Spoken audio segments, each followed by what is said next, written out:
guys, welcome to the channel. Thanks for stopping by. Wanted to make a quick update video on my subwoofer plug and play harnesses. These are specifically the Pigtail version that I have for sale in the different forums and Facebook groups. If you can't find me there, I'll go ahead and put my email address in the description, and I'll pin it in the comments along with I'll put it on the screen here so you guys can jot that down real quick if you're interested in learning more about this via email, or if you want to purchase one. But what I'm going to do is I'm going to go ahead and go through what this is and kind of talk about the differences between the three versions that are on the screen here right now. If you haven't seen any of my past videos or the posts, this is basically so that if you want to add a amp and a subwoofer to your car, specifically the B9 models, this will allow you to do that. And this Pigtail version actually makes it so that you can run your OEM subwoofer and your aftermarket subwoofer at the same time. So I'll kind of go through one of these here, and I'll walk you guys through what I mean by that. So your OEM connector is disconnected from the subwoofer that's in your rear deck or the spare tire wheel well, and it gets plugged into this connector right there. And then this connector with the red tab gets plugged into your OEM subwoofer. So now you've basically created a loop in a sense where the signal is flowing back to your OEM subwoofer and everything functions as normal. The next step after that, what a lot of people do is they add in a amp and an aftermarket subwoofer. And the way you do that is you utilize the connection points on the green connector to add in an amp. You can also just run a subwoofer if you want. A lot of people do that also, and they seem to like it. But you know, the best way to do it is to add in an amp and subwoofer. There are specific amps that work with the B9, which I'll list in the description as well.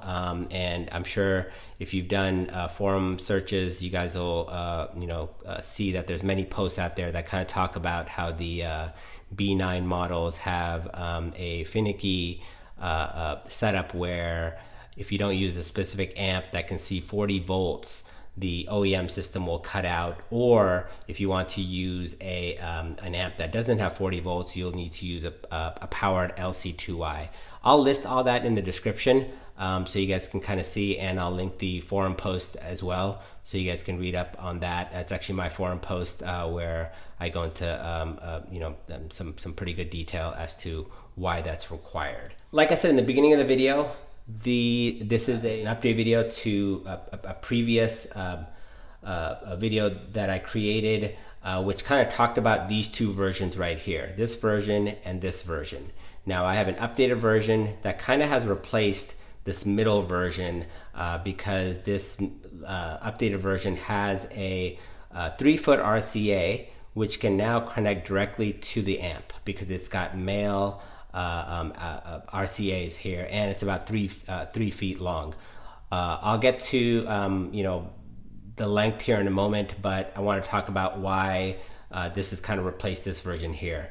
So in the past, a lot of people have bought this one right here, which then they've used a jumper RCA to go from this connector here to the amp. Now the kicker amps that I recommend do have RCA inputs, and they do have high level RCA inputs, so it works fine. There's no issues with that. And again, it does have the 40 volt compatibility. Like I said, a lot of people have transitioned to this version here because it does have the male RCA, so you don't need that jumper RCA any longer, right? And the benefit to this is about 3 feet long. So in your cars that have the subwoofer in the rear deck, this will actually reach all the way to the driver's side cubby where a lot of people are putting in their amp. There's a little cubby kind of towards the taillight area on the driver's side where you can actually stash your amp if it fits in there. And it's also long enough to be mounted or to be connected to an amp that's mounted to a box that's kind of near the rear of the seat. In the event that it's not long enough, you can always get a female to male RCA and just extend it that way. There isn't any loss of signal as long as you get a high quality RCA, and this is a high quality RCA. This is a Rockford Fosgate right here, and it functions perfectly.